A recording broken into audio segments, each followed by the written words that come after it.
तमिलनाडु में रमी और पोकर जैसे ऑनलाइन गेम्स बंद हो जाएंगे। राज्य के गवर्नर ने ऑनलाइन गेम्स पर प्रतिबंध लगाने वाले बिल को अपनी मंजूरी दे दी है। हालांकि गेम्स को बंद करने के लिए नियम अभी जारी नहीं हुए हैं, लेकिन राज्य सरकार की तरफ से इनको लेकर अधिसूचना जारी होने के बाद गेम पर प्रतिबंध लगाने के नियमों पर कमेटी का गठन किया जाएगा। राज्य सरकार ने ऑनलाइन गेम्स पर प्रतिबंध पर राय लेने के लिए एक पैनल का गठन किया है, जिसकी रिपोर्ट के बाद राज्य विधानसभा में गेम्स पर प्रतिबंध लगाने के लिए बिल पास किया जाएगा।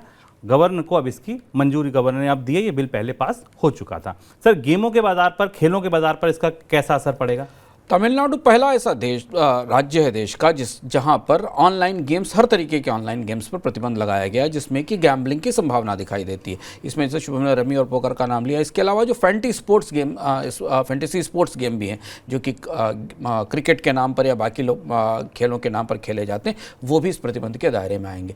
तमिलनाडु में राजनीतिक रूप से एक किस्म की सहमति दिखाई दी राजनीतिक दलों में तमिलनाडु विधानसभा में ऑनलाइन गेमों पर प्रतिबंध लगाने के लिए, और ये एक खास किस्म की शुरुआत है, क्योंकि भारत के राज्यों को यह अधिकार है कि वो अपने यहाँ लॉटरी और ऑनलाइन गेम्स और जो छोटी मोटी गैम्बलिंग्स हैं उनकी इजाज़त दें या ना दें। तमिलनाडु ने इसकी पहल कर दी है। भारत के कई राज्यों में पर भी यह दबाव है कि वे इस तरीके का फैसला लें।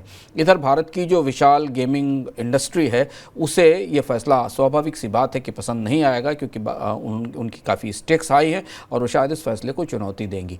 यहाँ दुविधा ये है कि केंद्र सरकार फिलहाल ऑनलाइन गेमिंग या गैम्बलिंग को लेकर टैक्सेशन के नियम तो बना रही है, पर इसके साथ जुड़े हुए सवालों को लेकर अभी कोई नियम स्पष्ट नहीं है। तो ये बात राज्य सरकारों पर निर्भर करती है कि वो अपने यहाँ किस तरह से इन गेम्स को रेगुलेट करेंगी। तो तमिलनाडु ने रेगुलेशन के रास्ते में आगे बढ़ते हुए इस पर प्रतिबंध लगा दिया है।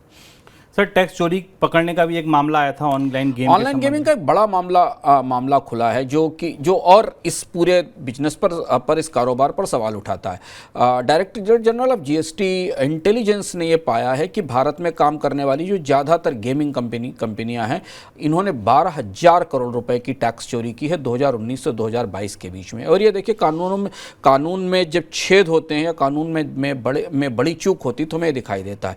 ज़्यादातर भारत में गेम और ऑनलाइन गेमिंग या गैम्बलिंग जैसे सुविधाएं देने वाली कंपनियां शुभम भारत में रजिस्टर्ड हैं ही नहीं। ये सारी कंपनियां किसी न किसी टैक्स हेवन से चल रही हैं। इसमें साइप्रस है, मॉरिशस है, केमन आइलैंड है, ऐसी प्रमुख टैक्स हेवन है जहां पर दुनिया के टैक्स कानून लागू नहीं होते, क्योंकि उन टैक्स हेवन ज्यूरिडिक्शंस के अपने कानून हैं। और इन्होंने भारत में हाई नेटवर्थ इंडिविजुअल और सोशल मीडिया इन्फ्लुएंसर्स के जरिए यह माना जा रहा है कि मनी लॉन्ड्रिंग की है। यानी इन ऐप्स के जरिए या इन ऑनलाइन गेम्स को खेलने वाले लोग मनी लॉन्ड्रिंग नेटवर्क के हिस्से में बने रहे हैं।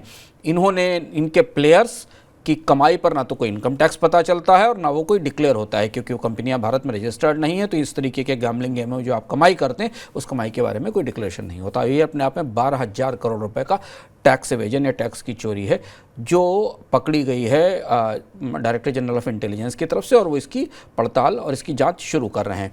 इधर इससे जुड़ा हुआ एक जुड़ी खबर एक और साथ में हम समझ सकते हैं कि भारत में अभी जीएसटी के काउंसिल ने भारत में गेमिंग पर टैक्स के नए स्ट्रक्चर की तैयारी भी शुरू कर दी है। जिस नए टैक्स स्ट्रक्चर में 18% जीएसटी लगाया जाएगा उन खेलों पर जहां थोड़ी दक्षता कुशलता की जरूरत है, और 28% जीएसटी लगाया जाएगा उन पर जहां चांस से, अवसर से आपको पैसा मिलता है। अब यहां भी वही स्थिति बनती दिखाई दे रही जो क्रिप्टो के साथ थी, कि क्रिप्टो करेंसी वैध है या अवैध है, पूंजी है या आरबीआई के हिसाब से वो पूंजी या गलत है, इस पर कोई कानूनी व्यवस्था साफ नहीं है। एक तरफ सरकार का एक हाथ केमन आइलैंड और टैक्स हेवन से चलने वाली गेमिंग कंपनियों में टैक्स चोरी ढूंढ रहा है, और दूसरी तरफ सरकार इन पर टैक्स की नई व्यवस्था भी बना रही है, लेकिन इनकी वैधता को लेकर अभी तस्वीर स्पष्ट नहीं है।